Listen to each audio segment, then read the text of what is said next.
현재 방영되고 있는 TVN의 사극 철인왕후, 역사 전공자로서 저도 정말 재미있게 보고 있는데요. 드라마를 보다 보면 걸리는 한 가지가 있습니다. 바로 드라마 속 최고의 겸둥이 대왕 대비 순원왕후 김씨에 대한 묘사입니다. 드라마 속 순원왕후는 철종대의 세도 정치의 주역, 안동김문의 실세이자 남동생인 김자근과 함께 우리 쫑이를 위협하고 자기 가문의 권력 유지를 위해 무수한 나쁜 짓을 하는 인물로 묘사되는데요. 실상 역사 속 그녀는 드라마 속 모습과 많이 다릅니다. 오히려 우리 쫑이를 아낀 사람이라 할 수 있죠. 아마 드라마 속 순은 언니가 직접적으로 나쁜 짓을 하는 모습이 나오지 않는 이유, 주로 김자근의 백을 봐주는 인물로만 묘사되는 이유가 여기에 있을 겁니다. 드라마 제작자 입장에서도 실제 역사에서 철종이를 아꼈던 순은 언니를 단순히 안동김문이라는 이유로 마냥 나쁘게만 묘사할 수는 없었을 거예요. 극이라는 서사에서 중요한 선악의 대립 구도를 위해 순은 언니를 약간 부정적으로 묘사했다 정도로 이해하시면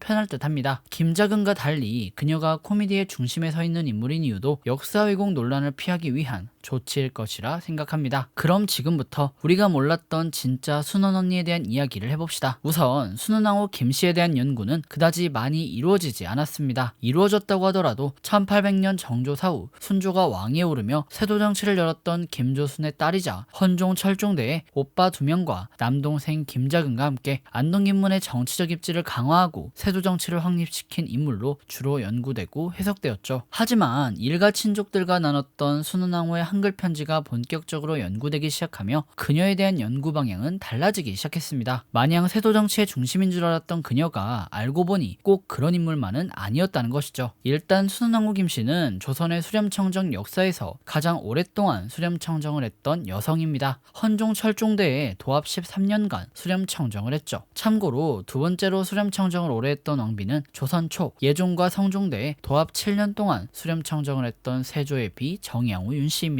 어쨌든 순원왕후는 13년이라는 수렴청정의 과정에서 헌종대에는 오빠였던 김유근과 김원근, 철종대에는 남동생이었던 김자근과 함께 전국을 주도하며 안동김문의 세력 강화에 이바지했던 측면은 분명히 있습니다. 하지만 좀 더 면밀히 살펴보면 그녀는 가문의 세력 강화만큼 왕권 강화와 국가의 안정을 위해 노력했던 인물로 보입니다. 손자였던 헌종대에는 자신의 정치적 무식과 얕은 학문적 지식을 이유로 신하들의 수렴청정 요구를 7번이나 거절했다고 합니다. 수렴청정을 받아들이는 순간에도 손자인 헌종이 장성하면 수렴청정을 거두겠다는 식의 의사표명을 하기도 했죠. 실제로 8세에 즉위한 헌종은 15세가 되던 해에 친정을 시작했습니다. 헌종의 나이가 15세로 전국을 주도하기에 다소 어림에도 불구하고 순원왕후 김씨가 수렴청정을 거뒀다는 점을 통해 보자면 드라마 속에서 묘사되는 비교적 악랄한 모습과는 달리 그녀는 전국을 주도해서 뭘 어찌 해보겠다는 의도가 없었던 것 같아요. 이어서 드라마의 배경인 철종의 재위년간으로 가봅시다. 헌종이 24살의 나이로 죽자 순원왕후와 안동김씨는 강화도에서 농사짓던 이연범을 왕으로 세우니 그가 바로 쫑이쫑이 철종이었습니다. 재밌는 건 철종이를 압박하는 드라마 속 모습과는 달리 순원왕후는 우리 쫑이를 지극히 아꼈다는 겁니다. 농사 짓고 사느라 학문적 지식이 부족한 쫑이를 위해 물심양면으로 지원을 아끼지 않았던 것이 그것이죠. 이러한 모습은 그간 조선의 역사에서 수렴청정을 했던 여타 왕비들이 어린 임금의 건강을 이유로 제대로 된 교육을 시키지 않았던 모습과 대비된다고 할 수 있습니다. 순원왕후가 철종의 즉위년을 기준으로 과부가 된 지 16년이 되었고 아들과 손자의 사망으로 혼인을 통한 가족이 공주밖에 없었다는 걸 생각하면 철종이에게 진심이었지 않나 하는 개인적인 해석을 추가해봅니다. 더불어 이번 14화에 나왔던 순원왕후의 수렴청정 폐지 이후 순원왕후 김씨는 자기 가문의 사람들에게 따로 편지를 돌려 왕에 대한 충성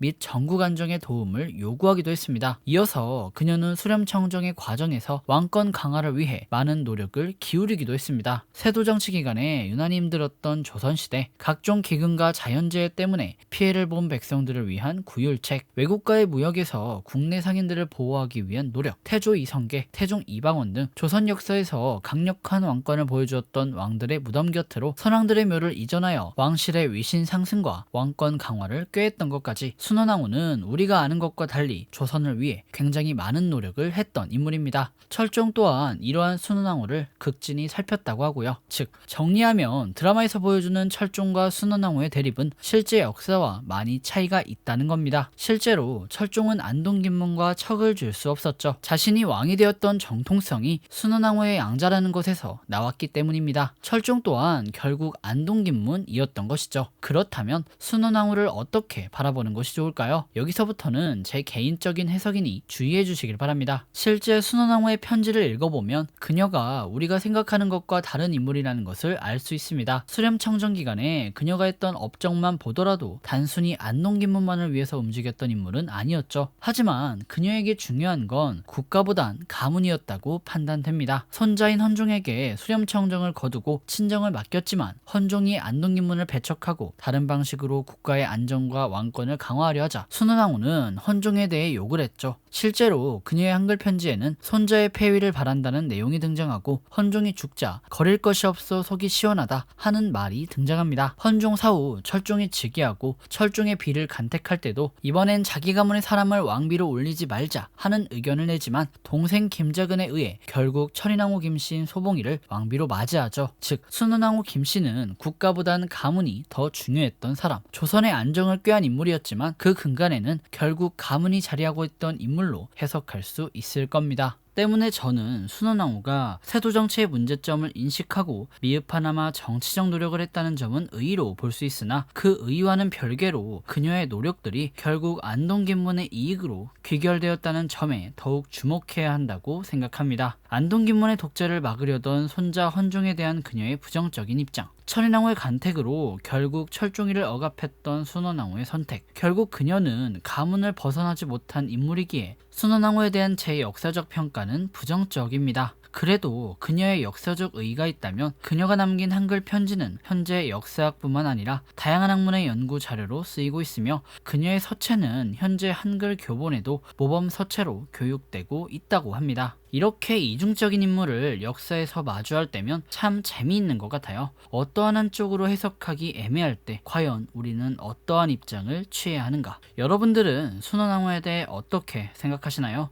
여러분들의 생각을 댓글로 남겨주시면 감사하겠습니다. 마지막으로 한 가지 뇌피셜을 이야기하자면 순원왕후는 1857년에 사망합니다. 드라마의 배경이 1850년대이며 지난 14화에 1860년에 창시된 동학 이야기가 나왔으니 순원 언니의 사망에 대해 미리 마음의 준비를 할 필요가 있을 듯 합니다. 과연 우리의 순원 언니는 역사처럼 죽게 되는 걸까요? 그녀가 죽는다면 과연 어떠한 파급 효과를 가져올까요? 앞으로 소봉이와 순원 언니의 케미는 못 보는 걸까요? 오늘의 영상은 여기까지입니다. 그럼 지금까지 윤공이었고요. 영상 유익하셨다면 구독과 좋아요, 알람 설정 부탁드립니다. 그리고 드라마에 대한 여러분들의 생각을 댓글로 남겨주시면 감사하겠습니다.